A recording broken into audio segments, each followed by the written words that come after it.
Hello everyone, welcome back to my channel. Today I will be going over how you can write a lesson plan template at WGU.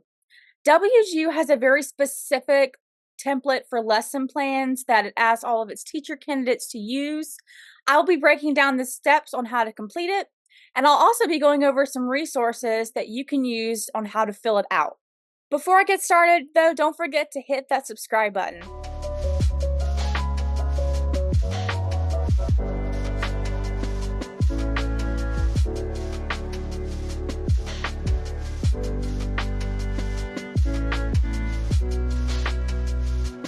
This is the standard lesson plan template that you will use for the majority of your lesson plans at WGU. Sometimes for other classes like science or social studies methods, you'll be using different templates, but they will use a similar layout to this one. Note that as a future educator, you won't be writing this long of a lesson plan when you actually begin teaching. They just want you to be as thorough as possible and to go the extra mile because this is the college level and it's a requirement for it to kind of be this lengthy and heavy. So for the first portion, this is the general information where it's got the standards and objectives kind of laid out for you.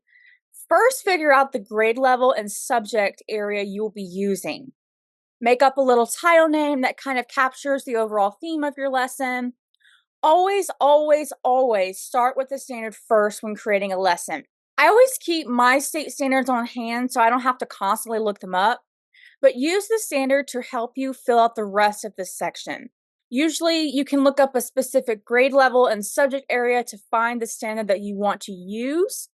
Then you need to write out the standard word for word and provide its citation or just the link. From there, you can build your lesson objective. And I have a free infographic on how you can write a lesson objective. So the first thing you'll need to do is identify the condition of your lesson objective. What will students be given to complete for the summative assessment? This is going to be the task that is going to grade them at the end of the lesson. I'll talk more about this in a second. Example A says given a worksheet. Example B, given a persuasive text. What are you going to give students to help them complete this task that is going to grade them on how much they know from the lesson? The second step is behavior. How will students be able to show that they are competent in completing the condition? So if you give your students a worksheet, will they answer some questions? Will they participate in a class debate if they are given a persuasive text? Will they create something? What is it that you'll ask students to do to show that they are competent? And the last thing that you want to think about when writing your lesson objective is the criterion. So what will be used to grade students on their knowledge of skills? What will their minimum score or percentage of passing be? So even though they're using a rubric, you still want to at least provide the minimum score of passing. The next thing that you'll want to fill out in that section is prerequisite skills or prior knowledge. So what skills or concepts do students need to already know or have mastered before they begin this lesson? For example, if you're doing a lesson on the rock cycle, then students may need to understand Earth's layers, volcanoes, and the types of rocks. Describe the materials you'll be using throughout the lesson and also for the summative and formative assessments. And then describe what kinds of technology tools will you be using in the lesson. For each, you do need to explain how it will help enhance learning. The next section is language demands. So let's just break this down because it looks complicated, but I assure you it's not. You're going to choose one action verb and then describe how the lesson or the summative assessment will meet the learning objective. And I've provided you a list of action verbs. You can look them up more from Bloom's taxonomy. That's where they get these action verbs. But you've got identify, analyze, argue, predict, record, evaluate, justify, explain, interpret, create. I do have an example to show you. Students will create and explain a narrative after analyzing story ideas, the technology, and the new material to better prepare them when executing their design. They will listen and engage in various discussions throughout the lesson. They will also partake in interactions with their peers when generating ideas for their narratives. So you just want to be as thorough as possible as to what's going on in the lesson and how this applies to language. Again, using that action verb. You might have saw that I used more than one. That's perfectly fine. They just recommend that you use just at least one action verb, but you can definitely use more. Honestly, sometimes the more the better. Definitely gets your point across as to what the students will be doing and achieving in the lesson.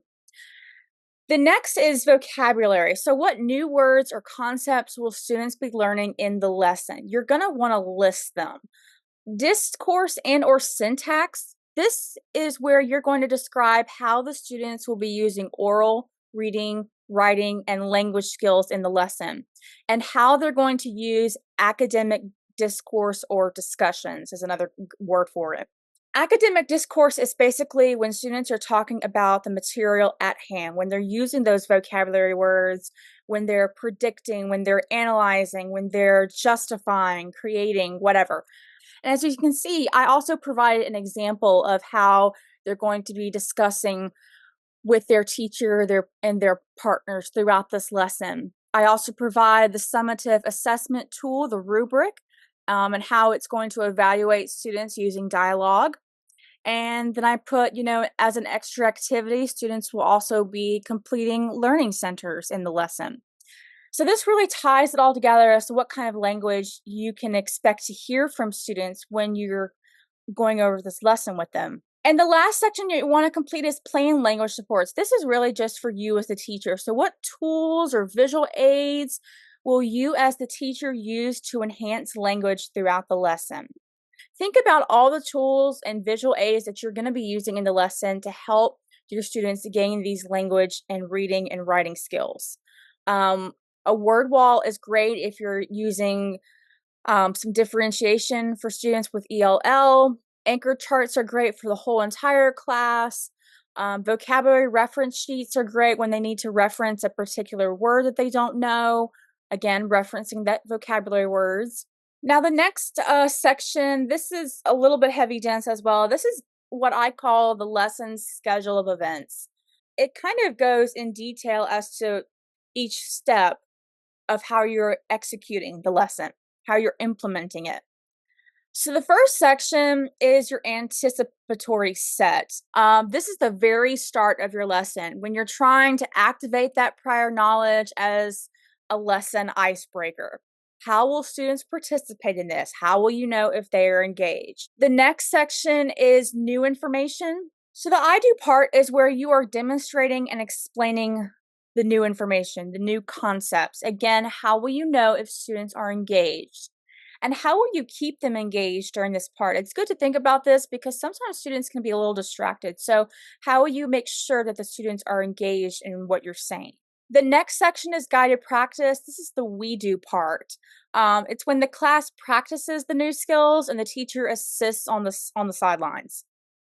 This is also where the formative assessment occurs, so be sure to reference it.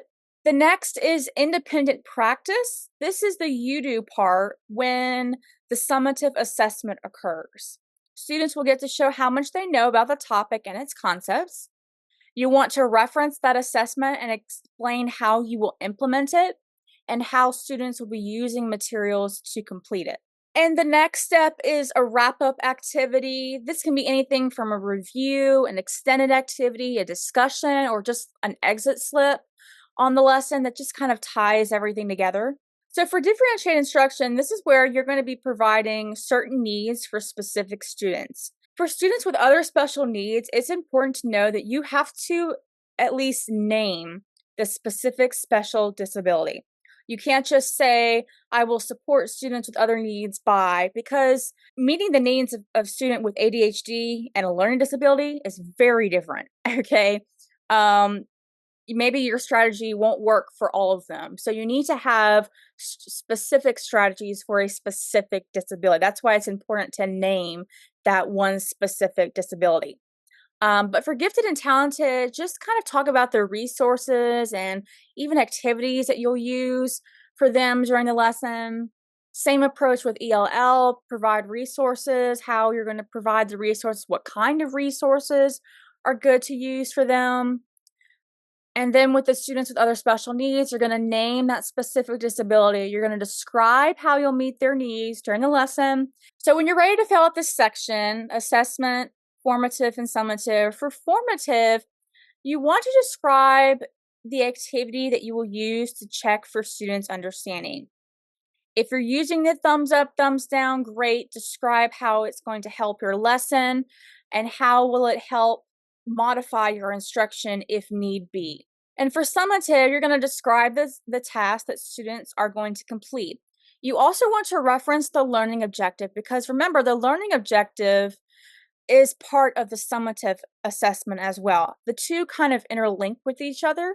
So if your learning objective does not match the summative assessment, you're going to get your lesson plan sent back to you for revising, and then you'll have to submit it again for another evaluation. So I highly recommend that you keep the learning objective and summative assessment together. You want to make sure they pair up, they match.